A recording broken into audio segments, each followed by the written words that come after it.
प्राचीन समय की बात है। एक समुद्र के किनारे एक गुरु अपना आश्रम बनाकर रहा करते थे। हजारों शिष्य उनसे ज्ञान ग्रहण करने के लिए दूर दूर से उनके पास आकर रहते थे। गुरु का ज्ञान देने का तरीका भी बड़ा ही अनूठा था। शुरुआत में वो अपने शिष्यों को उपदेशों के माध्यम से ज्ञान देते थे। उसके बाद वो अपने शिष्यों को उस ज्ञान का अनुसरण करने के लिए कहते थे, उस ज्ञान को अपने व्यवहारिक जीवन में उतारने को कहते थे। एक बार उस आश्रम में एक सम्राट अपने बेटे को लेकर पहुंचा। उस सम्राट ने उस गुरु से प्रार्थना की और कहा कि आप मेरे बेटे को अपने आश्रम में रहने दें और अपने तरीके से उसे ज्ञान दें। उसे इस आश्रम में बिल्कुल भी ऐसा नहीं लगना चाहिए कि वो किसी सम्राट का बेटा है। उसे बिल्कुल साधारण शिष्यों की तरह ही ज्ञान देने की कृपा करें। गुरु ने मुस्कुराते हुए कहा कि सम्राट ज्ञान इसी तरीके से लिया जा सकता है। अगर तुम अपने आप को दूसरों से बड़ा समझोगे तो तुम ज्ञान ग्रहण नहीं कर पाओगे। अगर तुम्हें ज्ञान ग्रहण करना है तो तुम्हें दूसरों की तरह अपने आप को साधारण समझना होगा। यही ज्ञान ग्रहण करने की सबसे पहली सीढ़ी होती है। तुम निश्चिंत रहो, आज से तुम्हारे बेटे की जिम्मेदारी मेरे कंधों पर है। यह कहकर गुरु सम्राट के बेटे को अपने साथ लेकर समुद्र के किनारे टहलने के लिए निकल गए। आश्रम के बाकी सभी बच्चे उस सम्राट को देख रहे थे। सम्राट अपने बेटे को अपने रथ पर बिठाकर लाया था, जिससे सभी बच्चे समझ गए थे कि यह लड़का सम्राट का बेटा है। इसी वजह से आश्रम के सभी बच्चे सम्राट के बेटे की तरफ आकर्षित हो गए थे। जब गुरु सम्राट के बेटे को लेकर समुद्र पर टहल रहे थे तो सम्राट का बेटा अचानक फूट फूट कर रोने लगा, क्योंकि अभी वो सिर्फ 12 वर्ष का था और 12 वर्ष की आयु में उसके पिता उसे अपने से दूर छोड़कर चले गए थे। ये सदमा वो बच्चा सहन नहीं कर पा रहा था। वो नहीं समझ पा रहा था कि उसके पिता उसकी भलाई के लिए उसे उस गुरु के पास छोड़कर गए हैं। उसे रोते हुए देखकर गुरु ने कहा कि बेटा, मैं तुम्हें चुप नहीं करूंगा। हो सकता है कि आज मैं तुम्हारे आंसू पोंछ दूं, लेकिन कल तुम फिर अपने आप को अकेला पाओगे। याद रखना, जीवन में इंसान अकेला आता है और अकेला ही जाता है। जितनी जल्दी जो इंसान इस बात को समझ लेता है, वो उतनी जल्दी आत्मज्ञान के रास्ते पर निकल पड़ता है। गुरु ने अपनी बात आगे बढ़ाते हुए कहा कि जो इंसान अकेला रहना सीख लेता है, वहीं खुद से प्यार कर पाता है, और जो खुद से प्यार करना जानता है, वो किसी के भी जाने का अफसोस नहीं करता, क्योंकि वो खुद से ही प्यार करता है। धीरे धीरे तुम आश्रम के माहौल में ढल जाओगे। शुरुआत में तुम्हें समस्या आ सकती है, लेकिन कुछ दिनों के बाद तुम इसे आत्मसात कर लोगे। उसके बाद तुम्हें यही जगह बहुत अच्छी लगने लगेगी। ये जगह तुम्हें अपने महल जैसी लगने लगेगी। संध्या हो चली थी। समुद्र के दूसरे छोर पर सूरज छिपने लगा था और अपनी लालिमा पूरे आसमान में बिखेर रहा था। बड़ा ही सुंदर दृश्य था और गुरु शिष्य को अपने साथ लेकर आश्रम में वापस लौट आए। उस शिष्य को भी थोड़ी सांत्वना मिली, क्योंकि गुरु की आंखों में एक अभूतपूर्व शांति झलक रही थी। और जब हम किसी एकांतवासी गुरु की आंखों में वो शांति देख लेते हैं तो हमारे हृदय से भी सारा भार हट जाता है, मन एकदम निर्मल हो जाता है। जब सम्राट का बेटा रात्रि का भोजन करने के लिए भोजन कक्ष में पहुंचा तो आसपास के सभी शिष्य उसके पास आने लगे। उन सभी को पता था कि यह सम्राट का बेटा है और अगर हम इससे दोस्ती कर लेते हैं तो उससे हमारा बहुत फायदा होने वाला है। यही सोचकर आश्रम के ज्यादातर शिष्यों ने उसे घेर लिया था। बस कुछ बच्चे जो अकेले रहने का महत्व समझते थे, जो दिखावे में विश्वास नहीं करते थे, वो उस सम्राट के बेटे के पास जाने की बजाय अपना पूरा ध्यान खाने पर लगा रहे थे और एकांत में बैठकर अपना भोजन कर रहे थे। कुछ दिनों के बाद सम्राट के बेटे की आश्रम के ज्यादातर बच्चों के साथ दोस्ती हो गई। अब वो आश्रम में उन बच्चों के साथ घूमता, उन्हीं के साथ अपना ज्यादातर समय बिताता। आखिरकार सम्राट का बेटा था, सुख सुविधाओं में पला बड़ा था। आसपास बहुत से दास और दासियां होते थे। आसपास अपने मित्रों से घिरे होना वही दिनचर्या उसने इस आश्रम में भी अपना ली थी। ऐसा नहीं था कि गुरु को यह सब पता नहीं था, पर गुरु उसे अलग तरीके से ज्ञान देना चाहते थे।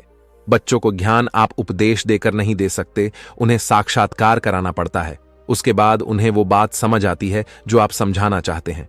गुरु को यह बात पता थी कि अगर मैं इसे बोलकर बताऊंगा तो ये कभी समझ नहीं पाएगा। मुझे ऐसे दिखाना पड़ेगा, इसे एहसास कराना पड़ेगा कि अकेले रहकर तुम अपनी शक्तियों को जान पाओगे। ये सीख देने के लिए गुरु एक दिन उस शिष्य को अपने साथ एक पहाड़ी की चोटी पर ले गए।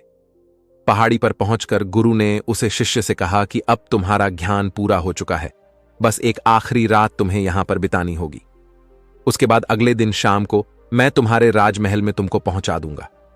वो बच्चा तो ये सुनकर बहुत खुश हो गया कि अब मैं वापस अपने राजमहल चला जाऊंगा, फिर से मेरे दास और दासियां, सारी भोग की वस्तु ये मेरे पास होंगी।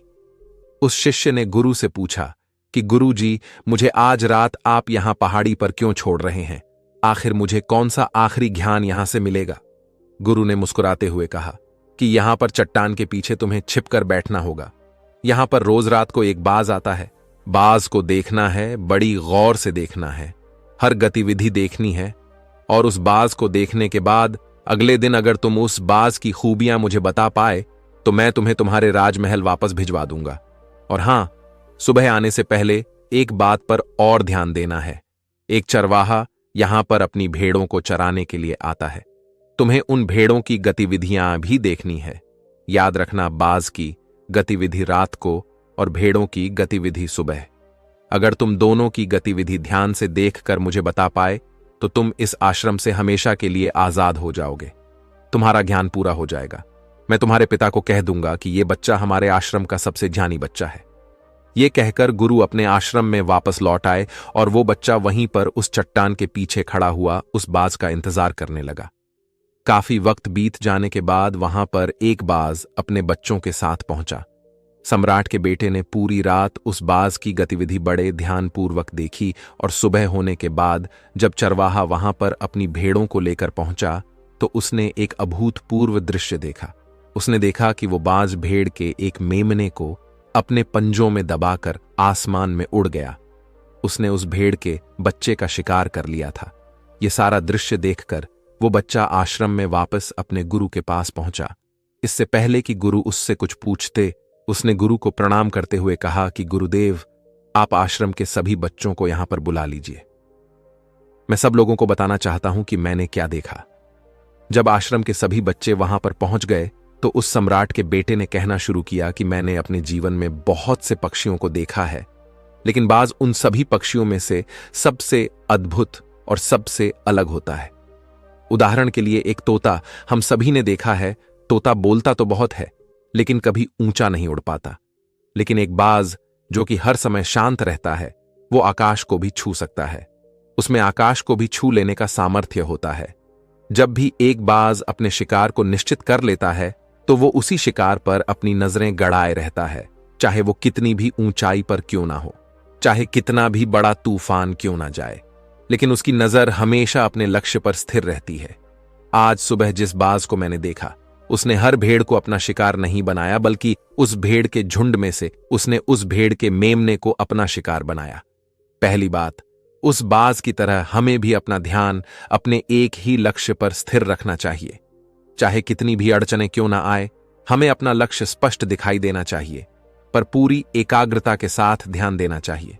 तीसरी बात जो मैंने उस बाज से सीखी और जो हम सभी को सीखनी चाहिए, वो ये है कि बाज कभी भी दूसरे पक्षी के साथ नहीं उड़ता, वो हमेशा आकाश में अकेला उड़ता है।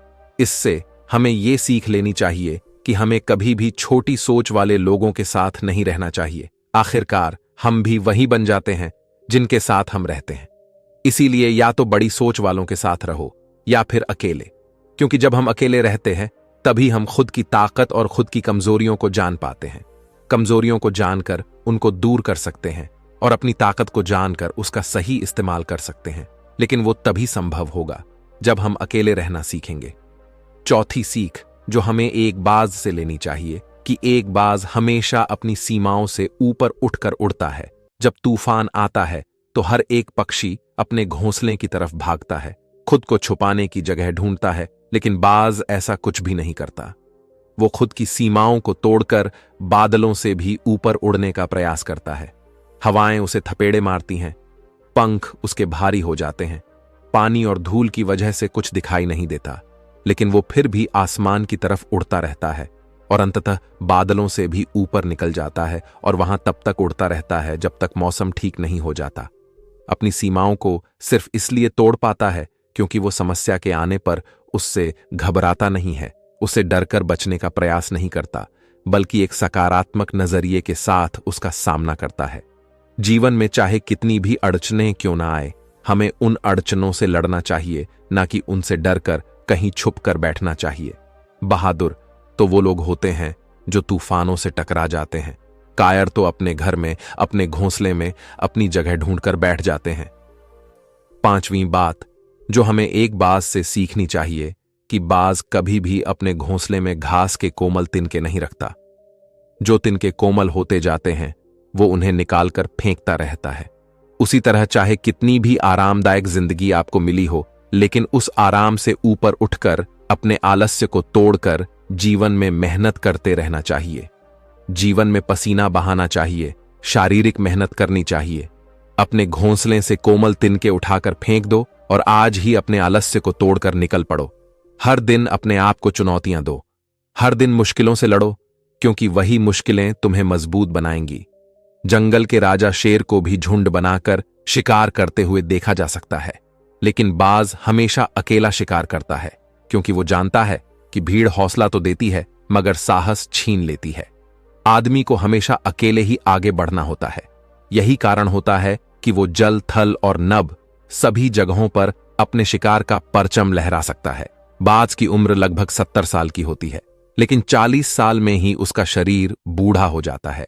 नाखून उसके पैरों में ढंसने लगते हैं, पंख उसके शरीर में चिपक जाते हैं, उसकी चोंच मुड़ जाती है, उसका शरीर भारी हो जाता है। ऐसी स्थिति में शिकार करना तो क्या, उड़ने की भी हालत नहीं रहती उसकी। ऐसे में उसके पास सिर्फ 2 विकल्प होते हैं।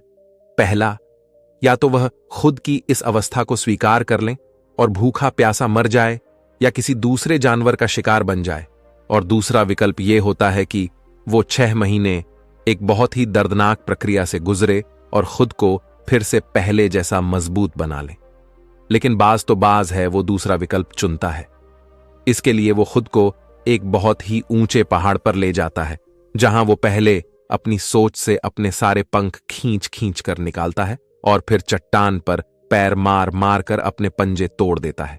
उसके बाद उसी चट्टान पर अपनी चोंच को पटक पटक कर तोड़ देता है और इस लहूलुहान अवस्था में खुद को दूसरे जानवरों से छुपाता फिरता है।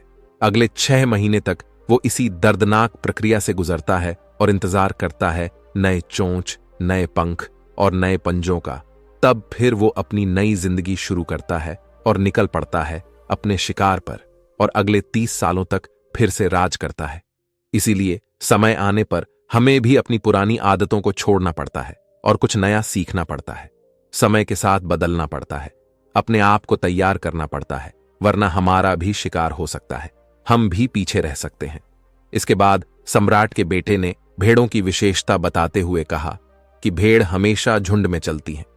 उन्हें झुंड में एक साथ चलने से हिम्मत मिलती है, लेकिन जैसे ही उन पर शिकार होता है वैसे ही वो भेड़ तितर बितर हो जाती।